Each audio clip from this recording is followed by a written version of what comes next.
Bonjour, alors dans cette nouvelle vidéo, on va parler du référencement et plus principalement du plugin WordPress qui s'appelle Yoast SEO que j'ai installé sur votre site qui permet de vous aider à écrire et rédiger au mieux vos articles pour faciliter le référencement naturel. Alors on parle bien de référencement naturel ou gratuit. En fait, c'est les moteurs, les robots, les moteurs de recherche et leurs robots qui vont venir analyser, lire votre site internet et en fonction de ce qu'ils y trouvent, ils vont le référencer dans les résultats de leur recherche. À côté du référencement naturel, il y a le référencement qui est payant, où on peut venir payer des annonces Google par exemple. On peut aussi payer des publicités sur Facebook, des liens sur d'autres sites, etc. Alors je ne suis pas du tout moi un spécialiste du référencement. Vous trouvez beaucoup de conseils sur plein de sites dédiés à ça. Chacun y va un petit peu de sa petite sauce. Moi je vais vous donner certaines grandes lignes qui, vous allez le voir, sont assez logiques pour augmenter vos chances d'être référencé par Google et les autres moteurs de recherche. Alors là, je suis en train de modifier un article. Donc là, on a notre titre et puis là, on aurait nos textes, etc. La partie qui nous intéresse, une fois que vous avez rédigé vos articles et aussi en cours de rédaction, c'est la petite partie qui se situe en bas dans l'onglet Yoast SEO. C'est l'onglet qui correspond à l'aide pour le référencement. Donc là, je suis sur mon site Finesse, donc j'ai d'autres onglets. Selon les sites que vous avez plusieurs onglets. Il faut que vous trouviez celui qui s'appelle Yoast SEO et vous pouvez le développer et vous allez pouvoir voir différentes informations. Elles sont toutes liées au référencement. Alors, la première chose importante, c'est la requête cible. En fait, c'est un mot qui va être clé sur lequel vous avez envie de référencer votre article. Donc là, par exemple, en exemple, moi j'ai mis SEO, c'est ma requête cible. J'ai envie que Google référence cet article sur le mot SEO. Et après, de manière très ludique, le plugin vient afficher des petites têtes rouge, orange ou vert en fonction du référencement que l'on obtient, enfin au moins en fonction de si notre article il est bien fait ou pas. Donc là, quand on est dans l'onglet SEO, donc on a la requête cible et en premier on a l'aperçu Google. Donc là, vous pouvez voir le titre de l'article, le lien, l'URL et les métadonnées. Donc par exemple là, euh, normalement vous en avez une qui va s'afficher automatiquement, mais vous pouvez aussi venir la modifier pour, dans la métadonnée, venir parler de la requête cible plus précisément. Vous pouvez choisir résultat de bureau, donc là c'est ce qui s'affiche sur un ordinateur, ou ce qui va s'afficher sur un mobile. Et donc là, voilà, on est sur un mobile et par exemple, on peut voir que l'image que j'ai mis à la une, donc celle qu'on trouve là sur le côté, eh bien en fait, elle est coupée. Elle est coupée sur le mobile, donc si je veux augmenter mon référencement, eh ben, il semblerait logique de trouver une image peut-être plus carrée pour pas qu'elle soit coupée. Euh, Sous l'aperçu Google, on a l'analyse SEO, et là, c'est sans quoi le plugin est très intéressant. On retrouve les petits indices de couleurs et il nous donne plein de conseils pour augmenter les chances de référencement dans les premiers résultats des moteurs de recherche. Donc là, je ne vous les lis pas tous, mais ils sont assez explicites. Par exemple, les liens externes, c'est-à-dire que dans mon article, donc là, mon article ici, il n'y a aucun texte, mais du coup, il a bien détecté qu'il n'y avait pas non plus d'URL qui renvoie vers d'autres sites. On parle d'Internet comme d'une toile d'araignée.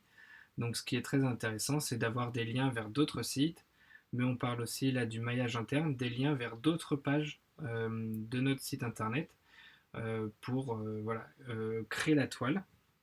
Si vous faites ça, eh bien ça va, les petites pastilles rouges vont passer en orange ou en vert et ça va augmenter euh, votre référencement.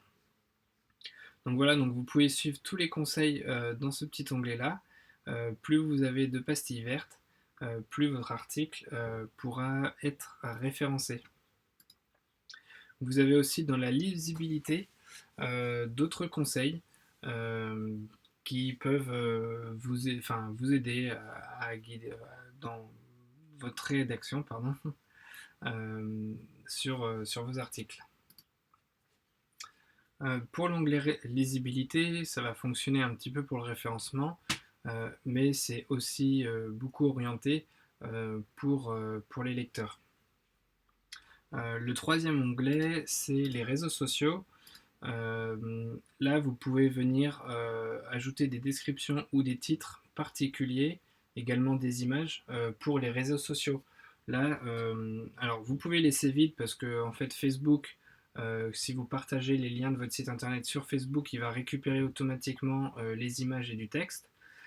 Mais si vous voulez être plus précis et que votre partage sur Facebook soit vraiment optimal, eh bien, vous pouvez ici choisir un titre pour les partages sur Facebook, une description, et aussi choisir une image spécifique, donc qui ne sera pas l'image à la une, mais là vous choisissez une image spécifique et vous pouvez choisir du coup une image qui sera aux bonnes dimensions pour être publiée sur Facebook.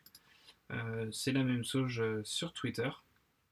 Voilà, ça si vous voulez pousser un petit peu le détail un peu plus loin avec les réseaux sociaux, vous pouvez le faire ici. Donc voilà en gros ce que vous permet de faire le plugin Yoast SEO sur chaque article. Donc moi je vous invite à choisir une requête cible sur chaque article. Vous verrez qu'il conseille d'avoir un mot différent, une requête cible différente pour chaque article. Vous ne pouvez pas écrire 15 articles avec la même requête cible. Les algorithmes qui calculent le référencement à Google, chez Google, pardon, sont très complexes et c'est difficile de les suivre, mais vous ne pouvez pas non plus forcer le référencement, c'est-à-dire écrire 150 articles avec 1000 fois le mot SEO pour montrer à Google que vous parlez vraiment de SEO. C'est des techniques qui pouvaient se faire un petit peu avant, où des fois on avait des sites en fond noir et puis les gens mettaient du texte noir et ils écrivaient 1000 fois SEO pour augmenter leur référencement. Aujourd'hui, ça va plutôt être l'effet inverse. Google va s'apercevoir de ces tricheries et déférencer le site internet. Donc voilà, suivez au maximum les conseils que vous donne le plugin sur vos articles et vos pages. Et moi, les conseils que je vous donne, en plus des conseils du plugin, c'est de vous faire une liste d'une dizaine de mots que vous allez essayer de placer dans chaque article. Vous pouvez aussi faire du référencement au niveau de géographiquement. C'est-à-dire que si votre site il est dédié à une ville, par exemple moi mes sites internet, je pourrais essayer de me référencer à Cholet, la ville où je travaille et là où potentiellement plus de gens peuvent me connaître. C'est plus facile de se référencer un site sur les recherches qui sont localisées autour de Cholet que de référencer un site sur les recherches qui sont faites partout en France. Il y a un vrai jeu de concurrence en fait au niveau du référencement. C'est-à-dire que plus il y a de sites internet qui veulent se référencer sur un mot, plus ça va être dur de votre côté de venir se référencer. Donc à vous de trouver les mots qui définissent votre site internet, mais en même temps des mots où il va y avoir moins de concurrence. Si on prend des mots par exemple comme chaussures ou vente de chaussures, là il y a beaucoup de sites et des gros sites qui sont sur ces créneaux-là. Ça va être très difficile, voire impossible pour vous de référencer votre site internet. Donc voilà, donc si vous avez une liste d'une dizaine de mots que vous placez régulièrement dans les articles, que vous pouvez faire des articles dédiés à ces mots-là ou carrément des pages, eh bien ça peut que augmenter vos chances d'apparaître sur ces résultats-là. Faites aussi attention aux images. Quand vous chargez des images sur le site internet, pensez à nommer les images, à décrire ce que les images contiennent. Vous pouvez rajouter le nom de votre site et un ou deux mots-clés sur l'image. Google, il peut pas voir, mais il va lire le nom du fichier que vous avez chargé. Donc voilà sur votre site. Et après, voilà, en termes de référencement, plus vous serez présent sur la toile, donc sur les réseaux, plus vous allez aussi commenter et parler de votre site à d'autres endroits, plus Google va vous voir sur plein de sites, plus il va trouver que votre site est intéressant et plus il pourra le référencer. Donc voilà un petit peu quelques rapides conseils sur le référencement et le plugin SEO. Si vous voulez pousser un peu plus le référencement, on peut voir ensemble certaines actions et vous pouvez aussi très rapidement et facilement regarder sur internet des articles qui parlent de ça et qui sont plus à jour que moi. Voilà, bon courage, au revoir.